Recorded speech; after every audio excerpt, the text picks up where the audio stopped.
అపోస్తుల కార్యాలు 9వ అధ్యాయం 36 నుండి 42 వచనాల్లో అక్కడ తబిత ఒక శిష్యురాలు గురించి వ్రాయబడిన మాటలు ప్రతి క్రైస్తవునికి ఒక స్ఫూర్తి.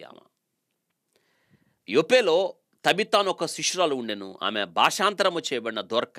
ఆమె సత్క్రియలను ధర్మకార్యములను బహుగా చేసి ఉండెను.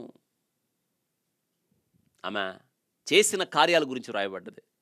సత్క్రియలు ధర్మకార్యాలు చేసింది ఆమె. పరిశుద్ధ గ్రంథంలో కొత్త నిబంధనలో శిష్యురాలని పిలువబడిన ఆమె మొదటిది. శిష్యులు చూస్తాం మనం, ఆమె శిష్యురాలుగా పిలువబడింది. ఎవరు శిష్యులు? ఆయన యుద్ధకు వచ్చి, ప్రభు దగ్గరికి వచ్చి, ఆయన పాదాల దగ్గర కూర్చొని నేర్చుకోవాలి, ఆయన కాడెత్తుకోవాలి, అనుదినం ఆయన వెంబడించాలి. ఇదే శిష్యురికం. శిష్యుడు ఎవరు? తను తను ఉపేక్షించుకొని సిలువెత్తుకొని అనుదినం నడవాలి. వీళ్ళే శిష్యులు. శిష్యులు అనబడిన వారే క్రైస్తవులు. అంతియొకలో మొట్టమొదటిసారిగా శిష్యులు క్రైస్తవులు అనబడ్డారు. క్రైస్తవులు శిష్యులు కాదు. మొట్టమొదటి శిష్యురికం చేయాలి. ఈ దోర్క ఎవరంటే శిష్యురాలు అంట. ఆమె దోర్క నిజంగా అద్భుతం ఏంటంటే ఆమె సత్క్రియలు ధర్మకార్యాలు చేస్తూ ఉంది. అంటే సత్క్రియలకు ఆమె పుట్టినిల్లు అని మనం జ్ఞాపకం చేసుకోవాలి. ఎఫెసీ పత్రిక 2:10 దేవుడు మనల్ని ఎందుకు కలుగజేశాడో, అవును కదా, మరియు వాటి యందు మనము నడుచుకొనవలనని దేవుడు ముందుగా సిద్ధపరిచిన సత్క్రియలను చేయుటకై మనము క్రీస్తు యేసునందు సృష్టించబడిన వారమై ఆయన చేసిన పని అయి ఉన్నాము. ఆమె ఏం చేసిందో తెలుసా? ఈ వాక్యానుసారంగా మనం సత్క్రియలు చేయడానికి సృష్టించబడ్డాం. సత్క్రియలు చేయాలి. ఆమె ఏం చేసిందంటే ఆమెకి అల్లిక సూదితో బట్టలు కుట్టడం బాగొచ్చు.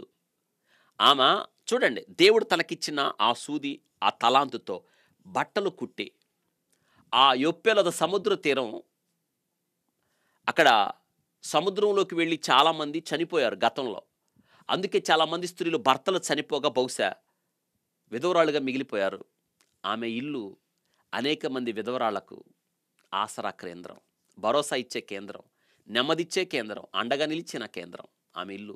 అందుకే తబిత దోర్క ఆమె ఇల్లు సత్క్రియలకు పుట్టినిల్లు. మన ఇల్లు అలా ఉందా? ఆమె సూదితో బట్టలు కుట్టి అక్కడున్న విధవరాళ్ళకి, పేదవరాళ్ళకి, దీనులకి, దిక్కులేని వారికి బట్టలు కుట్టిచ్చి ఆదరించింది. ప్రభు మర్చిపోలేదు ఆమె కార్యాన్ని. ఈరోజు సత్క్రియలు చేస్తున్నారా? నువ్వు చేయగలిగిందే. చేయలేనిది దేవుడు మన నుంచి ఎప్పుడు కోరడు. ఒకవేళ దేవుడు మన నుంచి ఏదైనా ఆశించాడు అంటే ముందు వనరులు ఇస్తాడు. వనరులు ఇవ్వకుండా దేవుడు మన దగ్గర నుంచి లాగేయడు. నువ్వు ఏం చేయాలో వాటికి కావలసినవన్నీ దేవుడిచ్చి తర్వాత నీ నుంచి కోరతాడు ఆయన. ఇవి చూడండి, ఒక మంచి పని, దేవునికి ఇష్టమైన పని చేసింది ఈ దోర్క. సత్క్రియలు చేసింది. అనేక మంది విధవరాళ్లకు, దిక్కులేని వారికి అండగా నిలిచింది, ఆదరించింది. తండ్రి అయిన దేవుని దృష్టికి నిజమైన భక్తి ఏమిటంటే విధవరాళ్లను, దిక్కులేని వారిని సేవ చేయడం, ఆదరించడమే కదా అంటున్నాడు యాకోబు భక్తుడు. ఆమె చూడండి, ఆమె చేయగలిగిన పని ఆమె చేసింది. ఈరోజు మీరు చేయగలిగిన పని మీరు చేస్తున్నారా? అనేక మందికి మీరు సంతోషాన్ని ఇచ్చేవారిగా ఉంటున్నారా? అనేక మందిని ఆదరించేవారిగా ఉంటున్నారా? అనేక మందిని ధైర్యపరిచేవారిగా ఉంటున్నారా? అనేక మందికి చేయూతనిచ్చేవారిగా ఉంటున్నారా? మీరు చేయగలిగిన పరిధిలో మీరు చేస్తున్నారా?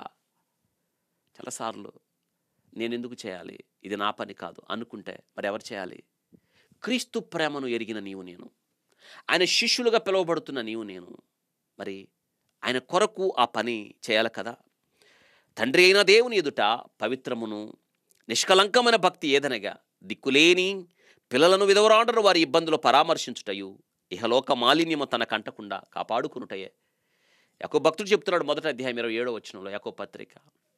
ఆమె తను చేయగలిగిన పరిచర్య చేసింది.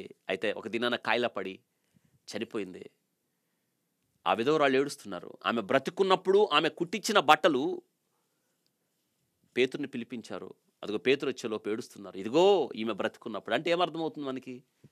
ఆమె లేదు, ఆమె చనిపోయింది, కానీ ఆమె క్రియలు, సత్క్రియలు మాట్లాడుతున్నాయి. మీకు ఒక విషయం తెలుసా?